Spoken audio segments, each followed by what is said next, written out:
Hello, and I am here on my channel. It is the most earth-shaking, groundbreaking, heart-taking, electrifying man in YouTube entertainment. The man, the myth, the legend, Liko the Fourth. Trademarked by The Rock. I wanted to come to you guys today live in solidarity because after the rough night I had, I was going to watch some Walking Dead, clear my soul. And this would be the most heart-wrenching episode ever. This would be the day. Your call is taking a break today, Starwoke. Yeah, so I'm here with you guys, coming off of a moving evening. Then I go to Mary's channel and I watch a rusing video, and she tugs at the heartstrings. So I'm like, okay, I'm gonna watch Walking Dead. I'm gonna escape in some zombie action. Hasn't been that great, so I'm not expecting anything from the episode. My goodness. All right, we're gonna try to get through this. I'm gonna try to get through this and not be emotional. This episode was the best I've seen in probably about 5 years of this show being on. I can't believe. Hey, T, good to have you on the channel. Shout out to you last night. That was a great interview. Oh boy. So, yeah, let's talk about this. I haven't seen a good emotionally charged episode of The Walking Dead in quite some time. There haven't been a lot of impactful deaths in the series, seeing as to we've seen them coming. There's a particular scene in the graphic novel where my favorite villains, the Whisperers, kill off some main characters in the comics up to this point. And it's about 10 of the main characters of the comic book story. And there's some pretty big deaths. One is King Ezekiel. Even if you don't follow the Walking Dead that much, everyone knows who King Ezekiel is. He has a freaking tiger. You can't not know who he is. Ezekiel escapes his fate, so kudos there. But as Walking Dead does, it flips the order of deaths. And, oh boy.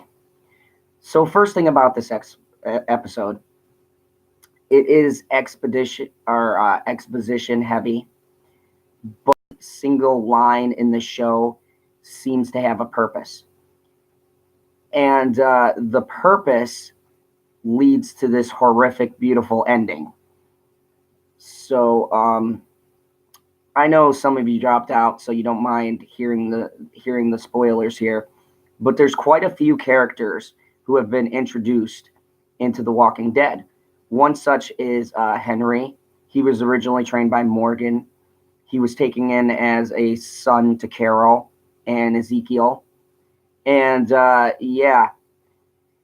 there's Eden, who was pretty pivotal since I believe, Negan arc. There is Frankie, who was one of Negan's wives. I mention all these people because there's some major there is some major deaths on the show today. They kill off 10 people. 10 people. The Whisperers are a brutal pack of fighters. And the Whisperers, they capture these people. In the comics, they section off their territory by laying down a bunch of giant spikes with heads on them, basically warning all of the communities to stay out of their territory. In the comics, it was impactful because it was 10 pretty big characters that were on the pikes. Yeah, 10. And well, the show, not to be outdone by the comic, does 10 people. Now, a couple of them are secondary characters that were introduced. Elderly character in this lineup called Rose. She's kind of become the heart of this season. She was only supposed to be on one episode, but she got extended 6 because everyone loved her. So let me just start from the beginning. The show up to this point has been about Ezekiel trying to rally all of the communities to come together and sign a treaty. He gets them to sign the treaty. Then they get in their head that they want to, as a group, unite and send a message to the Whisperers. Alpha is freaking crazy, and this is a bad idea. But the core group, the BAs of the group, Daryl, Carol, Michonne, Sadiq, and a couple of other ones rallied together to go into Whisperer territory and to take the fight to them. As expected, despite having a great epic fight scene and killing like 20 or 30 walkers and taking out some of the Whisperers, they are surrounded. And Beta, who, if you've watched my other videos, he comes out still having a bit of a grudge with Daryl after episode 13, Choke Point. He comes out and he says Alpha wants to talk. Now, I figured this was not going to be a good thing because Alpha is not a very rational talker. She takes action and then she talks. So this is all not going in a good direction. So anyways, they capture them. They have them tied up. You're thinking these are the people that are going to die because Walking Dead always kills people off before the season finale and during the season finale. So people are going to die. I did not expect 10 people to die, but people were going to die. And I'm like, oh, they're going to kill Carol or someone like that to try to make a big impact. No. Alpha says she has a message for them. And they say, what's the message? And she tells them to walk in this direction and sends them on their way. Now they're flashing back and forth between the communities and they're highlighting different people. They highlight Tara, and if you don't know who Tara is, she's been in The Walking Dead since season 3. She was part of the governor arc. She was one of the people tricked by the governor. She was very close to him and yada, yada, yada. She kind of blended into Glenn's group and had a little story arc of her own. She wound up taking over the hilltop. Now, Jesus was supposed to. Jesus died. Tara was supposed to. And now something happened to her. So, actually, she was annoying till about this season. This season, she had some of the strongest character building in the show. She becomes quite pivotal and, not as annoying. But anyways, they're flashing back and forward. They're showing you the events between the celebration in the kingdom and everything. And all of these groups of characters, 10 of them, decide to go and they decide to escort some people in the highway, yada, yada, yada. They are jumped by the Whisperers and all tied up. They're placed in a barn. And in one of the most touching battles that I have seen on the show in years, Beta and the gang has them tied up and gagged. And he's talking about how Alpha will be there in a moment, that she has a message for them. And now they're cutting back and forth. And you don't know who's getting the good message and who's getting the bad message. But either way, it's not good. And you see all of these Whisperers come in. And they all have knives. And Beta gives a speech about how the Whisperers are about a fair fight. And how he doesn't like to kill sheep in his very chilling, gravelly voice. they get their hands loose and a giant fight ensues. And all of our characters start putting up a fight. And here's where it goes downhill. So a group called the Highwaymen have been introduced, and the Whisperers systematically take one person from every part of these communities to be part of this grand message at the end. Okay, so I'm just going to go down the line here and read some names off. Some of them you won't know, some of them you will, but they are Henry, Tara, Enid, two of the Highwaymen, Ozzy and Alex, DJ, Frankie, Addie. Now, Rodney and Addie were just added in. Ozzy and Alex were just added in. DJ was in for a couple episodes, but the big names here are Enid, who is a long runner since the show's arc, Tara, who's been in since season 3, and Henry, who we all thought was going to be the new Carl. Well, after a major battle, and I will say that it's a beautiful send-off because these characters fight their behind off. And this shows you the numbers that they don't realize this Whisperer community has built. And it's a sheer numbers game. Tara, Enid, and Henry probably fight the hardest out of all of them. But Beta is a beast. And I love Beta, even though he's kind of a douche and killed off some very valuable people. But, I mean, Henry, why? Why did you go after Beta? Okay, dude, you weren't going to win that fight. Beta manhandles and beats him down. But the point of this barn scene is not to kill them. It's to demoralize them and then send a message. So after they valiantly fight off and kill about maybe 5 or 6 of the Whisperers, they are overpowered.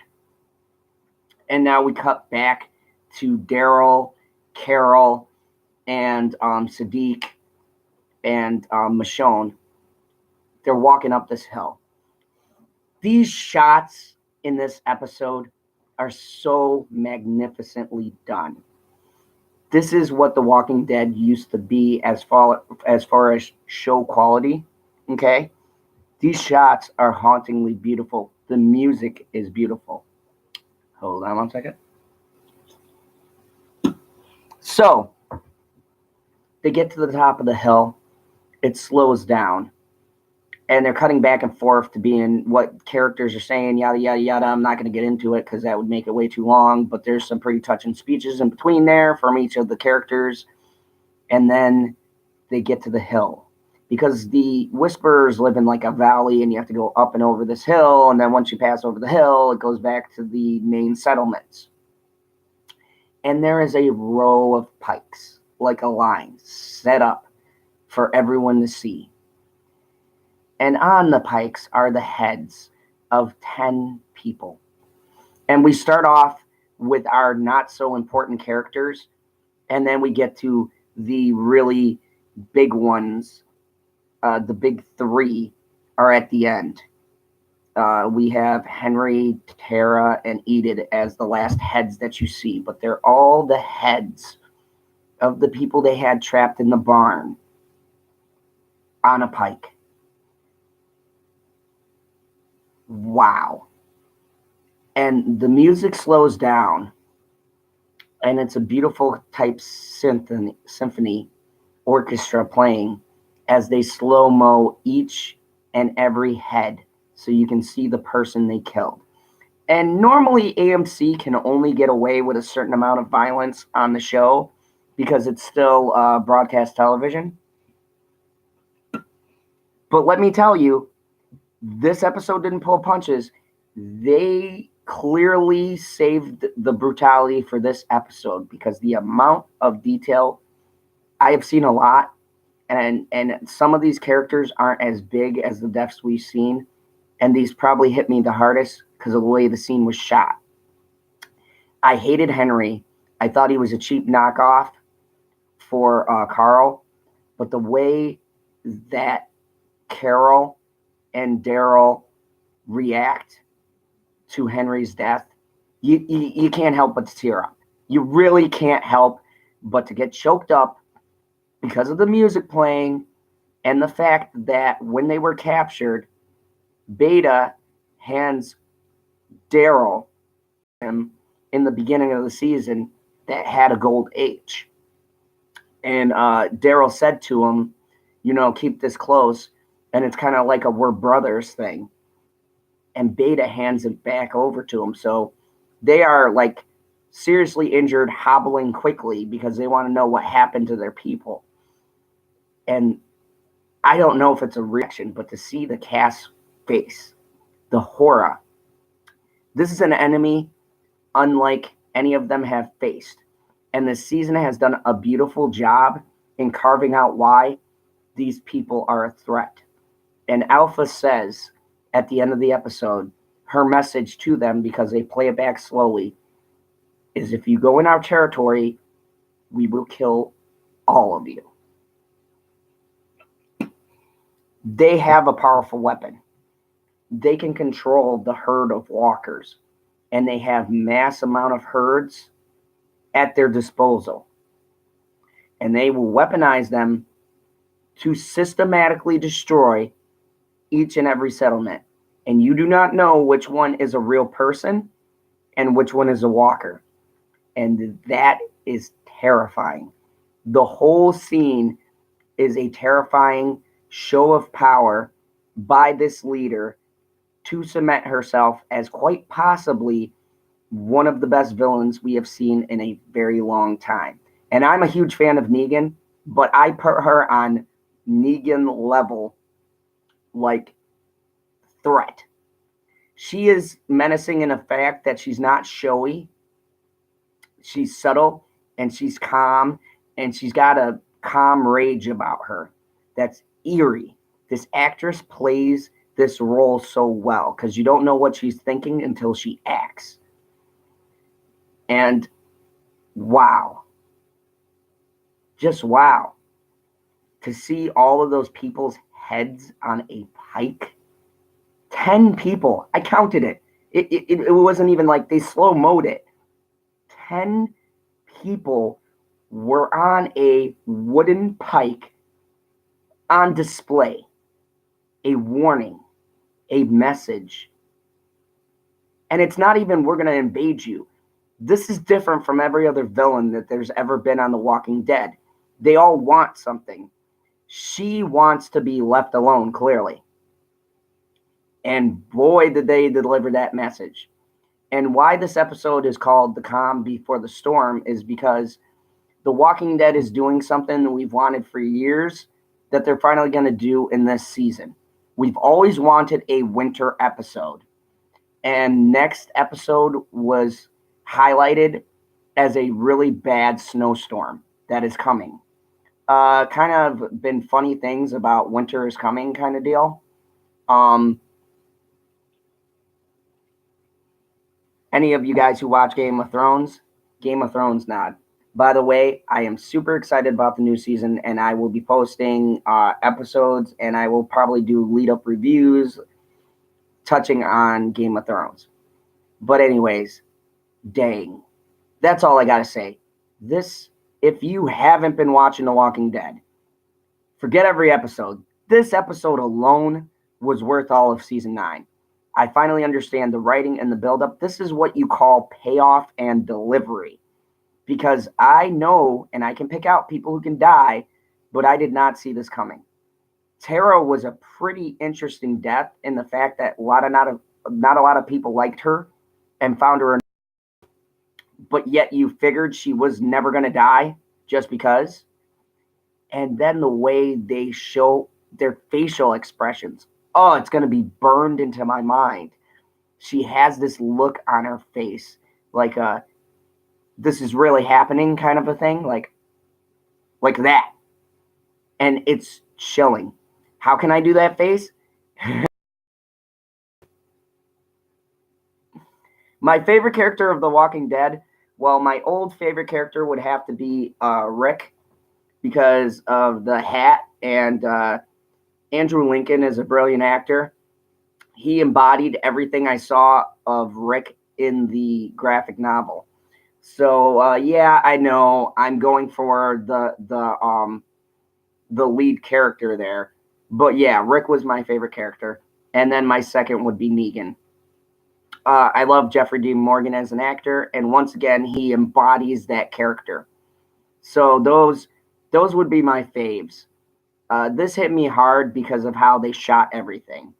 Enid, if you didn't know, Enid is quite young, and she's been with The Walking Dead with Carl, and their interactions were pretty good.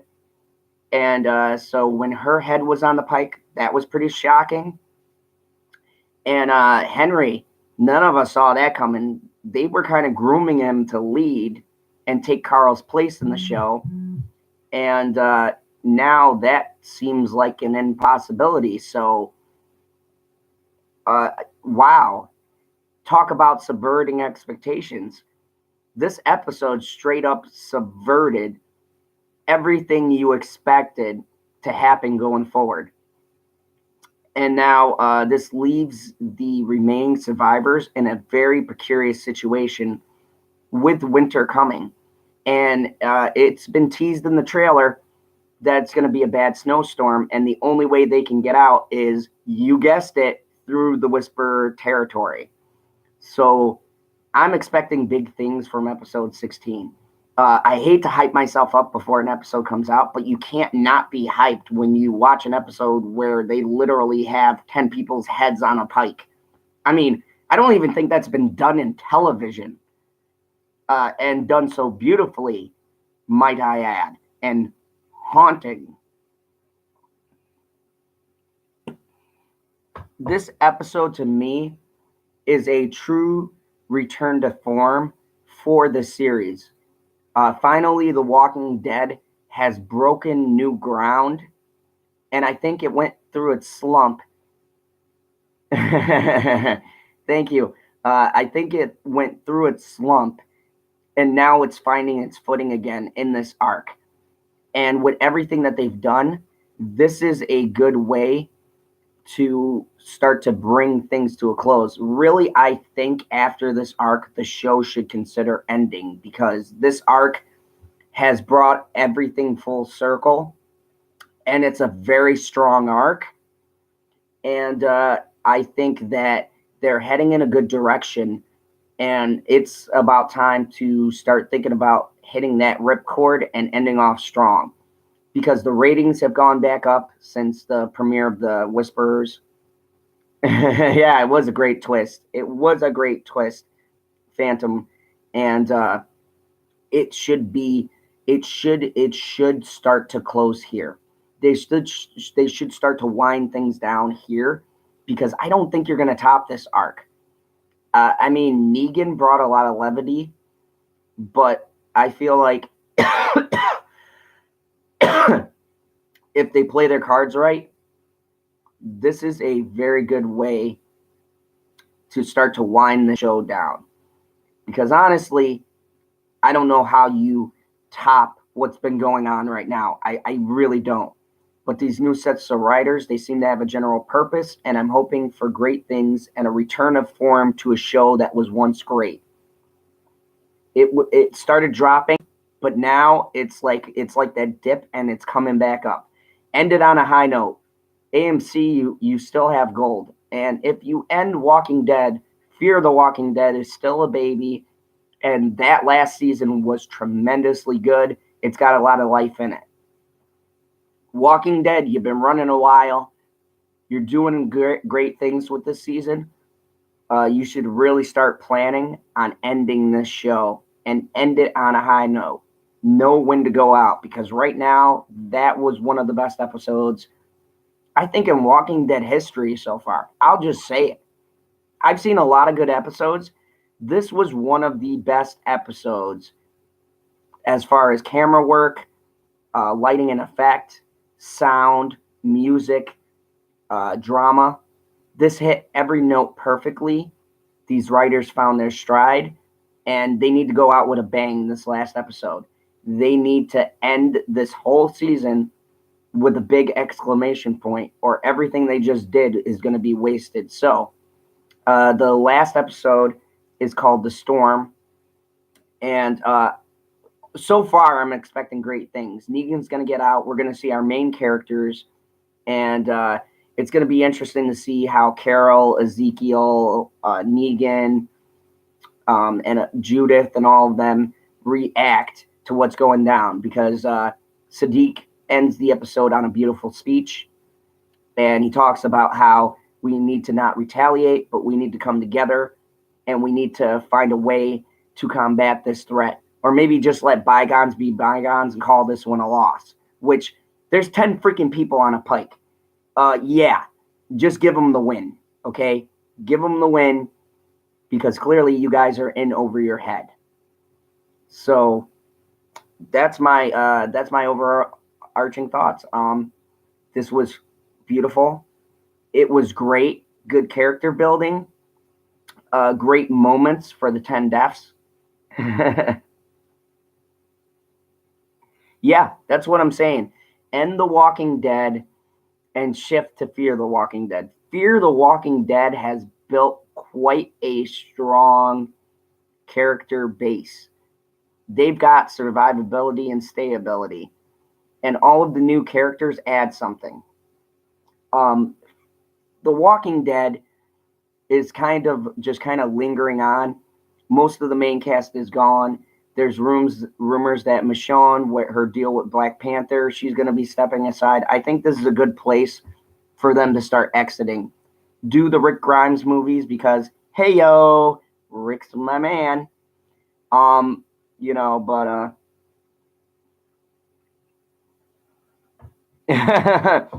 I'm sorry to hear that. Who was your favorite character? Because I'm gathering it's someone who died, probably a while back. There's been so many deaths, so you know. Yeah, Nick, that poor, that poor. Yeah, he was great. He was great. I was that was woke me up, honestly. I really got teary eyed for that one too, and that's what I mean. The the Fear the Walking Dead has a lot more emotional weight now, so it's gonna be. And his death was so like out of nowhere, really beautifully done and executed, and set up so season finale. Um, it was elegantly done. I'm actually really looking forward to the premiere. So I mean, I've been watching Fear the Walking Dead really thoroughly, more than Walking Dead. This last season has pulled me back into The Walking Dead, which is an accomplishment, because I used to just put it on for background noise, and now I'm really paying attention. So, uh, anyways, thank you guys for joining me for this mournful and somber breakdown of episode 15, Calm Before the Storm. And really, everything from the title is eloquent about this episode. It really is calm before the storm, literally and figuratively.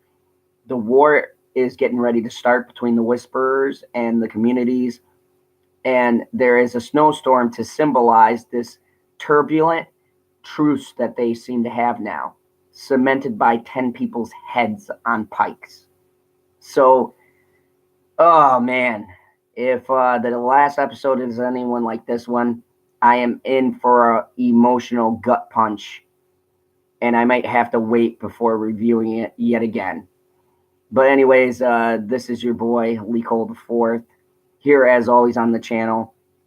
If you like the video, please smash that melee button. Show this guy some love. If you know anyone, yeah, kind of like that movie Us. Soy Cole is my shadow part.